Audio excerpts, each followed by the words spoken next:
Ang sabi ng Biblia, hindi anya espiritu ng karuwagan ang ibinigay sa atin. Ang sabi sa atin ng mga apostol, ang nais ng ating Panginoong Diyos, paglingkuran natin siya ng may ano raw? Katapangan. Yun. Kaya ang sabi sa atin ng ating Panginoong Kristo, magpakatapang tayo, magpakatotoo tayo, nakakasagupa kayo ng iba't ibang uri ng mga suliranin sa buhay na ito, may kinakailangan magala kayo. Sapagkat tapos na ang kwento. Talo na natin ang ating kaaway, mga kapatid.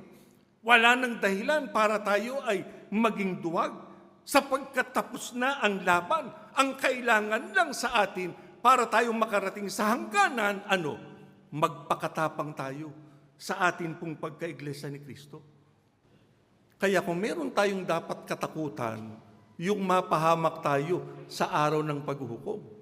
Pero para hindi tayo makarating doon na tayong mapapahamak sa araw na yon, ano kinakailangan sa atin mga kapatid? Katapangan.